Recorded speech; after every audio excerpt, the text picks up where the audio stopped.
paz do Senhor, meus amados amigos e irmãos em Cristo Jesus, que alegria estarmos novamente para mais uma EBD online da Alfa e Ômega.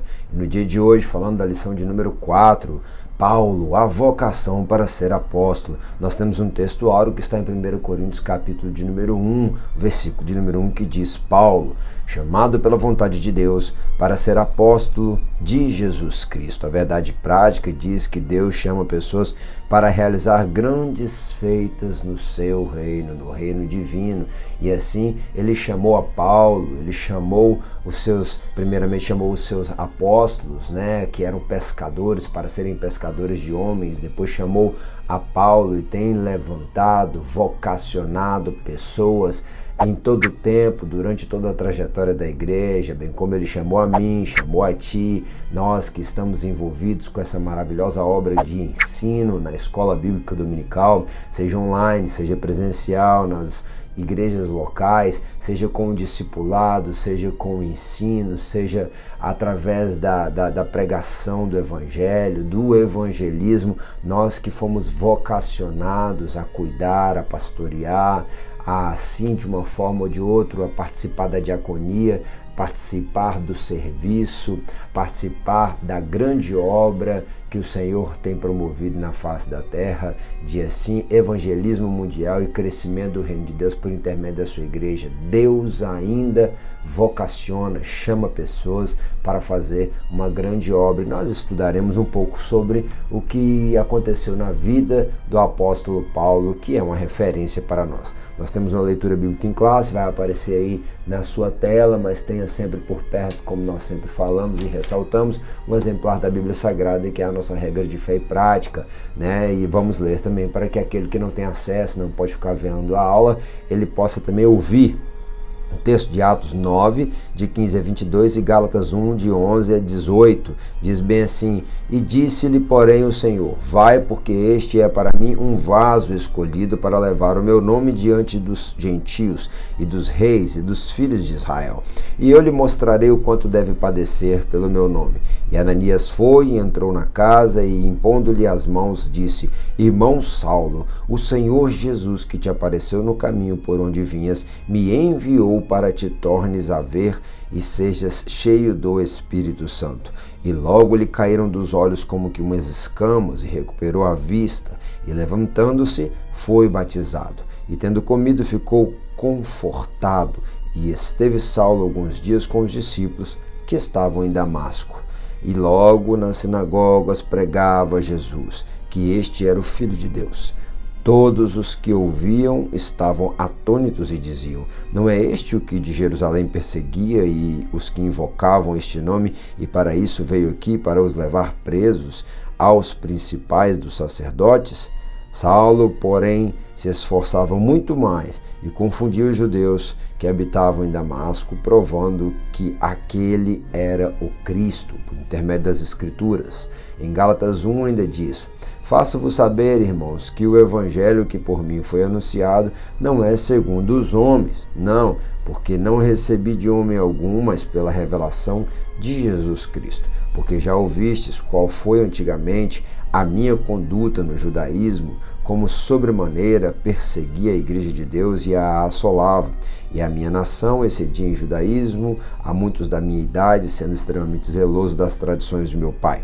Mas quando aprouve a Deus, que desde o ventre da minha mãe me separou e me chamou pela sua graça, revelar seu Filho em mim, para que o que pregasse entre os gentios, não consultei nem carne nem sangue, nem tornei a Jerusalém a ter com os que antes de mim eram apóstolos, mas parti para a Arábia e voltei outra vez a Damasco. Depois, passados 3 anos, fui a Jerusalém para ver Pedro e fiquei com ele cerca de 15 dias. Nós temos aqui um contexto do texto. Eu vou voltar um pouquinho no texto de Atos, capítulo de número 9, para comentar algumas coisas que são pertinentes, mas nessa lição nós iremos ver sobre a vocação de Paulo, o ponto de partida da sua vocação, o chamado de Paulo. Enquanto Paulo perseguia, ele teve um encontro com Cristo, e tendo um encontro com Cristo, como eu já falei, ele percebeu que aquilo que ele via na verdade era uma ilusão, do seu zelo religioso. Ele via, mas não conseguia enxergar,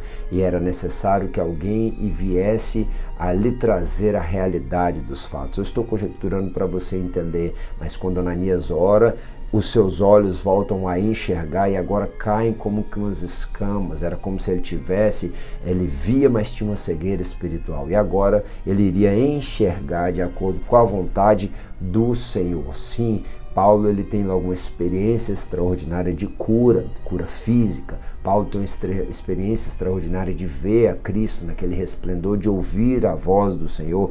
O chamamento de Paulo foi algo de uma experiência muito forte. Você pode experimentar aí, contar para nós a experiência do seu chamamento, de quando Deus falou com você, quando te chamou, te vocacionou, né? É uma experiência extraordinária que Paulo viveu e que estava dentro da agenda de Deus, na presciência de Deus, Deus que sabia de tudo de antemão.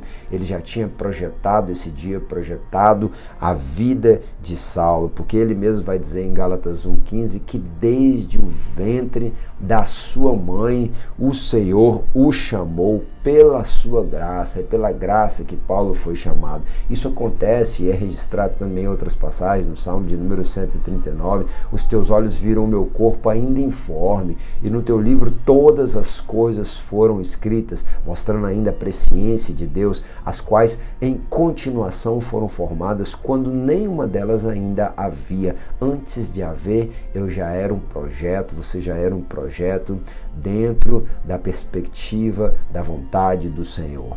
Antes que te formasse no ventre eu te conheci, e antes que saísse da madre te santifiquei, e as nações te dei por profeta. Assim também falou o Senhor no capítulo de número 1, versículo de número 5, ao profeta Jeremias. Dentro do livro de Jeremias registrado está que assim nós vemos aquele homem que foi chamado desde o ventre da mãe. Deus, ele chama pessoas.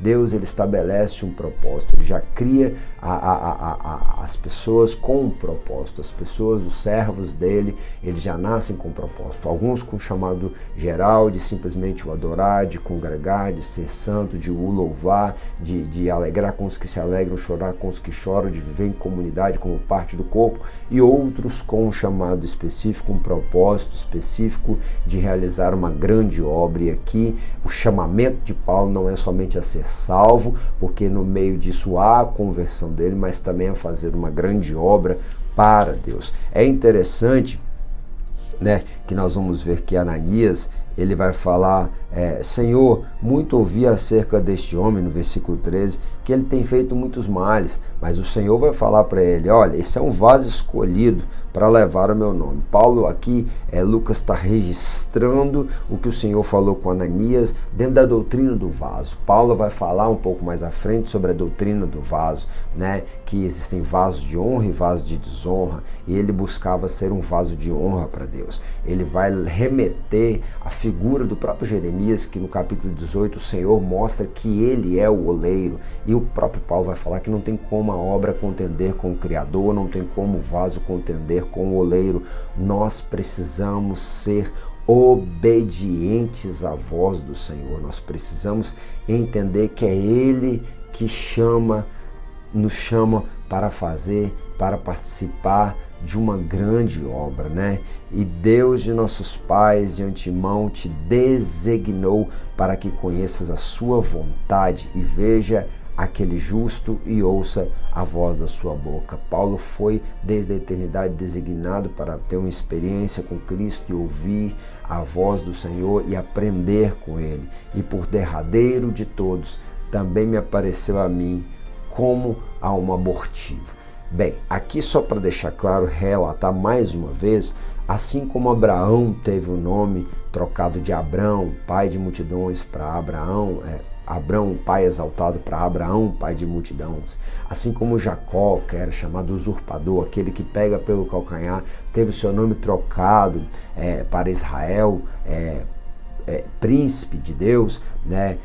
Nós vamos ver que Simão também teve o seu nome trocado por Cefas, para Cefas, que é Pedro, Petros, pedra pequena, diferente desses homens que a Bíblia trabalha com essa perspectiva de troca de nome, aonde um nome iria agregar um valor maior. Paulo não teve um nome trocado. Só para deixar enfatizado aqui, no chamado de Paulo, a identidade judaica dele, onde o nome dele, Saulo, era uma identidade judaica, hebreia, ela não foi trocada, né? Ele também, por ser um cidadão de Tarso, uma cidade do Império Romano, tinha um nome latino, que era Paulo, e ele prefere usar, segundo alguns historiadores, esse nome por ser chamado aos gentios, né? De modo que agora ele vai usar esse nome. Talvez outras pessoas acreditam que Saulo significava grande e Paulo pequeno, então ele agora vai se manifestar como alguém pequeno, mas que é dependente de Deus, e como ele mesmo escreve aos Coríntios,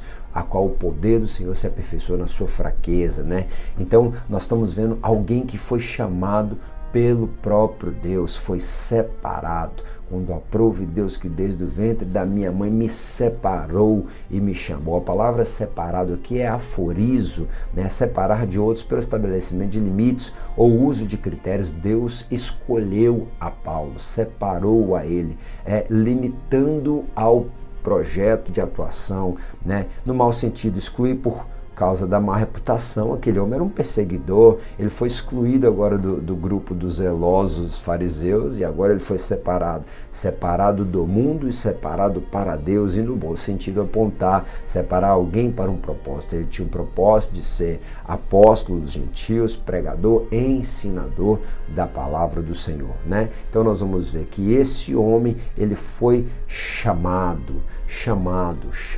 A palavra chamado aqui é klesis, convocado, um convite para poder fazer uma obra. Paulo, por que me persegues? Quem és tu, Senhor, para que diga que eu te persiga, né? E ele ouviu, mas ele também se submeteu à obediência de aceitar, né, para uma festa. Então um chamado a uma festa, sim, ele à frente iria falar da bodas do Cordeiro, né? Em 1 Coríntios 15, a partir de 51, ele fala da ressurreição, onde nós encontraremos com o Senhor na transformação dos corpos de carne em corpo de glória, entre tantas outras metáforas que ele vai usar acerca do arrebatamento da igreja, onde ele explica também em 1 Tessalonicenses capítulo 4, 16, ele vai falar do chamado a essa festa, que é o chamado a viver com Deus na bodas do Cordeiro eternamente, mas também um chamado, um convite divino para abraçar a salvação e para realizar uma obra, né? Um chamado. E aí eu trouxe aqui até um significado de um dicionário, de o que seria essa vocação. Uma disposição natural e espontânea que orienta uma pessoa no sentido de uma atividade, uma função ou profissão, pendor, propensão, uma tendência, né, a trabalhos manuais, ou, por exemplo, para ser médico, para ser jurista, ou como que Deus vai conduzindo a vida da pessoa. Saulo foi conduzido, como nós estudamos a vida dele, dentro da cultura latina, dentro da cultura grega, crescido aos pés de Gamaliel, dentro da cultura judaica, era um cidadão romano, era um homem zeloso, e através de todas essas questões, Deus foi desenvolvendo nele, porque ele foi chamado, como ele mesmo disse, desde o ventre da mãe dele. Deus foi desenvolvendo nele as características necessárias para que ele fosse encaminhado ao chamado, depois denominação, chamamento de alguém para exercer uma certa função obrigatória ou para a posse de um direito da vida eterna que ele iria compartilhar, o direito de ser chamado apóstolo, né? E também ele mesmo fala depois, um pouco mais à frente, que a alegria dele era pregar o evangelho, e que se ele fizesse isso, né, ele faria de bom grado, ele teria galardão. Se não fizesse, era apenas uma obrigação que é imposta. Ai de mim se não pregar o evangelho, é o que ele escreveu. Então nós vemos que ele tem uma convocação para obedecer. E aí o pastor Joel Machado, o doutor Joel Machado, do Enon, ele fala sobre a palavra pitarquel, obedecer, que em sua etimologia tem sujeitar-se à vontade de alguém, estar sob a autoridade de alguém, submeter-se ao mais forte, se render, estar ou ficar sujeito a uma força ou a uma influência. Então, quando ele recebe um chamado, ele escolhe, ele abraça esse chamado, ele se entrega a esse chamado e ele vai obedecer. E ali no Atos 9, quem és tu, Senhor, para que eu te obedeça? Ele reconhece aquela voz como a voz do Senhor, não somente qualquer Senhor, mas o Senhor, o Deus que estava falando diretamente com ele. Então ele reconhece que aquele era a quem uma pessoa ou a coisa pertence, o Kyrios, né? O possuidor, o dominador, né? Ele entende, em Cantares fala que nós somos propriedade exclusiva, jardim fechado, manancial selado, fonte de águas, né? A amada, a noiva, amiga minha, está escrevendo Salomão ali acerca da sunamita, mas também uma relação de Cristo com a igreja. Ele é aquele que nos possui, ele é o dono, nós pertencemos a ele, né? Sobre o qual tem o poder de decisão. Ele é o mestre, ele é o Senhor, né? Proprietário, alguém que tem o controle da pessoa, do mestre. Então ele está pitarquel, ele está obedecendo e se sujeitando à vontade daquele que é o soberano, né? O príncipe. Jesus, ele é chamado de o príncipe da paz, aquele que nos dá a paz que excede todo o entendimento, né? Um título de honra. Por isso que ele mesmo vai falar, Paulo, apóstolo de Jesus Cristo, pela vontade de Deus, aos santos, né? Aos santos, ele que foi chamado ali no casal Éfeso, aos fiéis que estão em Cristo Jesus e também aos gentios, né? Nós vamos ver que esse Paulo, ele se submete a fazer a vontade do Senhor. E ele ali, quando tem aquela experiência, Ananias se apresenta a ele, é o próprio Deus que está chamando, e o próprio Senhor vai falar com Ananias, e o próprio Senhor vai falar de como ele iria sofrer. Esse Paulo que sofre, ele sofre perseguições, ele sofre 40 chibatadas menos uma várias vezes, ele sofre ter que descer num cesto para não morrer, ele é apedrejado, tomado como morto. Esse Paulo, ele vai sofrer naufrágios, fome, nudez. Esse homem, de fato, Jesus mesmo falou com ele. A experiência do chamamento, da vocação de Paulo, de Saulo, ela se manifesta de uma forma extraordinária, onde o próprio Cristo se manifestou a ele e o próprio Cristo iria o ensinar, né? Iria o ensinar. Aonde? Na escola do deserto, né? O próprio Deus que o confrontou e o surpreendeu, o chamou pelo nome. Sim, conforme diz o nosso comentarista aqui, né? Nós precisamos, para viver um chamado, para entender a nossa vocação, para abraçar a nossa vocação, para desenvolver a nossa vocação, para exercitar, executar a nossa vocação, nós precisamos ter um contato com aquele que nos vocaciona, porque mais importante do que a vocação, do que o chamado, é quem nos chamou, é quem nos vocacionou, e a vontade dele precisa ser prevalecida. Então nós precisamos ter um encontro com Cristo,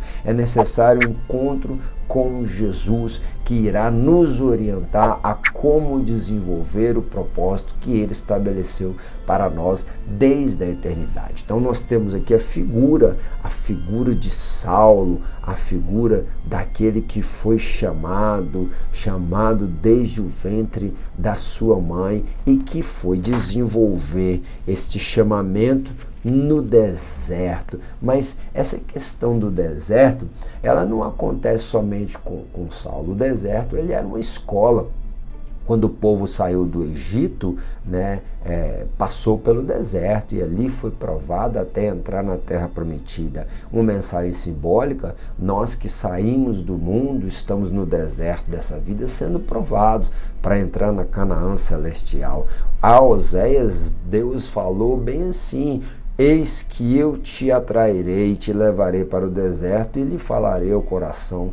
Tem horas que somente no deserto é que Deus nós conseguimos abrir os nossos corações para aquilo que Deus está falando para conosco, né? E isso aconteceu com Israel, isso aconteceu com o profeta Ezequiel, Jeremias, foram atraídos ao deserto, às regiões mais desérticas de Israel. Israel é cercado por desertos e ali eles foram ouvir a voz do Senhor. O próprio Jesus, Marcos 1, Lucas também, capítulo número 4, depois de descer as águas, depois de ouvir a voz do Senhor, eis o meu filho amado em que me comprazo, depois de ser batizado, depois da pomba, o Espírito Santo no formato corpóreo de uma pomba descer sobre ele, validando o início do ministério de Jesus, ele foi impelido para o deserto, e no deserto ele teve fome, no deserto ele teve sede, no deserto até mesmo as questões básicas de suprimentos naturais, suprimentos básicos para a vida, eles são colocados diante de nós. Muitas das vezes nós somos conduzidos ao deserto, e no deserto da nossa provação, da nosso aperfeiçoamento, até questões básicas nos faltam. E assim Jesus teve fome, né? Jesus foi tentado pelo diabo no deserto, o diabo que o tentou em espírito, alma e corpo, o diabo que o tentou ali quando ele teve fome, o diabo que o tentou fazendo com que ele quisesse se jogar para usar do poder de Deus, mas ele venceu ao diabo com a palavra: não tentarás ao Senhor teu Deus. Então me adore, que eu vou te dar todos os reinos desse mundo. Só o Senhor seu Deus adorarás, exaltarás, né? Nós não devemos prestar culto a ninguém, somente a Deus. Então ele vence as tentações no diabo pela palavra. Então o deserto é um lugar onde nós seremos tentados, o deserto é um lugar onde nós aprenderemos a ter mais intimidade com a palavra e a usá-la de fato como uma espada, como um escudo para nos defender das artimanhas de Satanás. Jesus, ele passou pelo deserto. Os filhos de Israel, eles passaram pelo deserto, né? Eles passaram por uma grande provação no deserto. E os filhos de Israel, segundo a ordem da marcha, partiram do deserto do Sinai. E a nuvem parou no deserto de Parã, né? Números 10, 12, depois Números 3, 14 eu também coloquei. E falou o Senhor a Moisés no deserto de Sinai. Nós vemos a figura do povo de Israel, aonde Moisés ouviu a voz do Senhor no deserto. Então no deserto é o lugar onde nós temos a oportunidade de ouvir a voz do Senhor, validando aquele texto de Oséias. E Paulo, ele não vai aprender com os discípulos, ele não foi a Jerusalém, ele não foi aprender com os apóstolos, ele mesmo disse em Gálatas que ele aprendeu do próprio Senhor Jesus. Ele é alguém que ele aprendeu e ouviu do próprio Senhor Jesus. O evangelho dele não é segundo a carne, não é segundo os homens, ele ouviu a voz de Deus, como Moisés ouviu a voz de Deus no deserto. O deserto é um lugar de reclusão, é um lugar árido, é um lugar hostil, é um lugar de silêncio absoluto, um silêncio que chega a incomodar. A paisagem, ela é bela, mas ela daqui a pouco, ela não muda e ela fica naquela constância, e você não tem outro lugar para olhar senão para si mesmo. Então o deserto é um lugar de autoavaliação, é um lugar de questionamentos de si mesmo, das suas falsas verdades. É um lugar onde Paulo pôde ser provado em suas convicções, é um lugar onde Deus pôde falar com Paulo e como que Paulo poderia conhecer a Cristo. É um lugar onde ele teria acesso à voz do Senhor, e ali ele pôde meditar muito sobre a lei, e Cristo mesmo foi se manifestando a ele através das Escrituras e ele conhecendo mais. É um lugar onde nós temos a oportunidade de nos voltarmos mais para Deus, nos voltarmos para nós e refletirmos sobre as nossas escolhas e nos voltarmos para Deus. E o povo ali teve uma experiência em número 10, uma experiência, muitas experiências. Imagino que esse Paulo, que venha viver ali na frente um ministério que ele mesmo fala: não vim pregar sabedoria, a sabedoria dos homens, porque a sabedoria dos homens é loucura para Deus, a sabedoria de Deus é loucura para os homens. Não, eu vim pregar o Cristo crucificado. E depois à frente ainda ele vai falar que o evangelho dele não consistia em palavras de persuasão, mas em poder. Aos Romanos 1 ele fala que o evangelho é poder de Deus, e de fato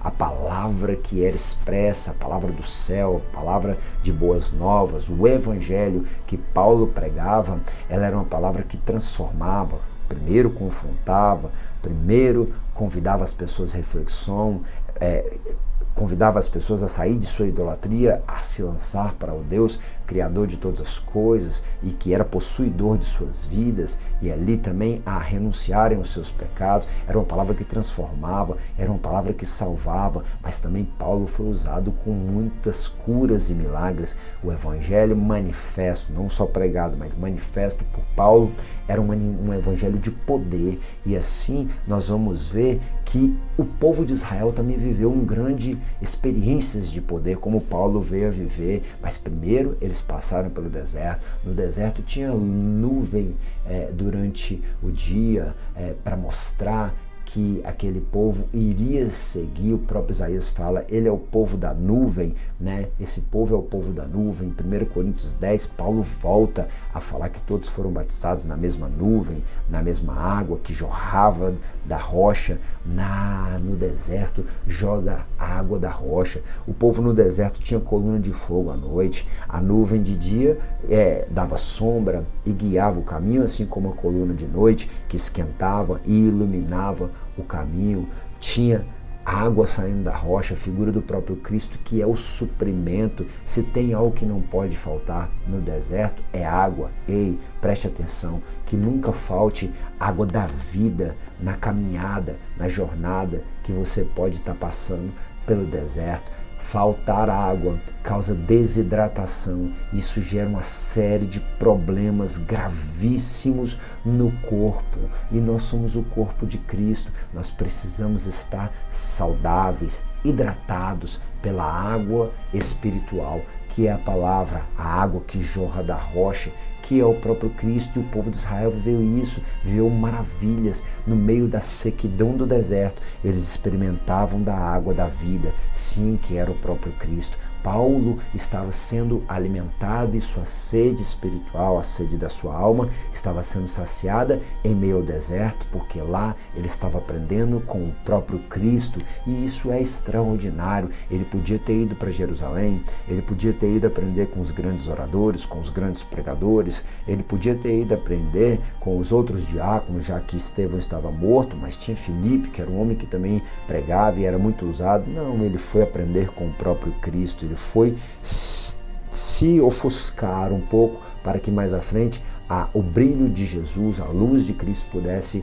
resplandecer por intermédio da vida dele. No deserto é lugar de ter experiências com Deus, como o povo de Israel teve. Tinha suprimento, tinha maná, tinha a própria codornas que vinham. O povo não perdia no deserto. Deus cuida do que você vai comer, beber, vestir. No deserto, Deus aplana o caminho, te dá força para que você trace longas jornadas e ali aprenda a ser mais robusto, mais vigoroso, mais forte. Paulo passou por um tempo num ambiente hostil, se tornando mais forte em Deus. O deserto é um lugar de ouvir a Deus. No deserto, o povo de Israel tinha experiência com Deus. No deserto, aprende-se a ser dependente de Deus. Isso é extraordinário. O povo tinha água da rocha, o povo era alimentado pelo próprio Deus. No deserto, Jesus foi tentado, mas venceu com a palavra de Deus.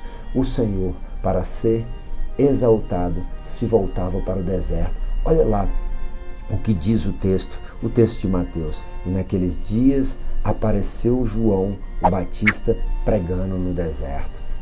No deserto só vai ouvir a voz de Deus quem quer. João estava lá pregando e eram as pessoas que iam até ele. Tem gente que está no deserto, mas está transmitindo a vontade do Senhor. O próprio Jesus mesmo, ele se exaltava das multidões. Ele, porém, se retirava para os desertos e ali orava. Conforme o nosso próprio comentarista deixa aqui relatado para a gente, o deserto foi um lugar onde ele iria se aprofundar com Deus.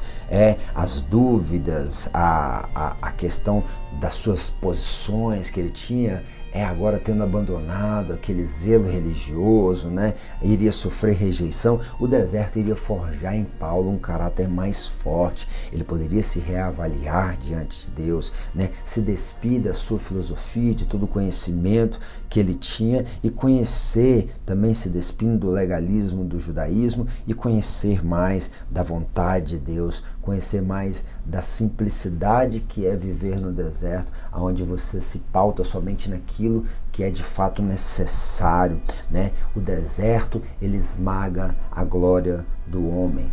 Veja como era João Batista, que se vestia com pelos de animais, era um homem simples, e Jesus fala que ele não estava com vestes nobres. No deserto, o homem aprende sobre a simplicidade. Que o Senhor nos ajude na nossa trajetória pelo deserto a aprender a ser mais simples. Nós precisamos depender de menos coisas. O sistema em que nós estamos inseridos, infelizmente, colocou em nós, muitas das vezes, necessidades que nós não temos, e assim nos diz que nós devemos buscar coisas mais do que precisamos. Cuidado, não perca a simplicidade que nos remete às coisas que são do alto. Deus tem nos concedido muito mais que merecemos e precisamos, e Paulo foi aprender sobre isso, sobre aquilo que de fato era valoroso, sobre aquilo que de fato ele precisava no deserto. Sim, o deserto é uma grande escola, e a conclusão nos diz que a grande verdade que aprendemos nessa lição é que Deus não mudou o seu método para vocacionar e chamar quem Ele quer. Para isso, Ele usa experiências muitas vezes dolorosas no deserto da vida. É preciso aguçar a sensibilidade espiritual para identificarmos o chamado de Deus para a nossa vida. Paulo, depois que teve uma experiência com Cristo, ele se apresentou aos discípulos, mas ele não foi exercer logo de cara o seu ministério. Ele foi para o deserto e depois voltou para Tarsis, foi mergulhar nas Escrituras para conhecer Cristo nas Escrituras e depois também apresentar Cristo através das Escrituras. Foi pregar tanto a judeus quanto a gentios. 13 anos até ser separado pelo próprio Espírito Santo entre mestres e profetas lá na igreja de Antioquia para poder fazer a obra missionária, para poder gerar aí e ajudar o crescimento do reino de Deus e da igreja do Senhor na era primitiva. Que Deus ele desperte o dom que há em ti, que você atente para o ministério, para o chamado que um dia o Senhor te chamou, te vocacionou, que Ele te ajude a perseverar nesse propósito, que o deserto que você está passando te fortaleça, te capacite, te instrua e em tudo te faça melhor, mais parecido com Jesus.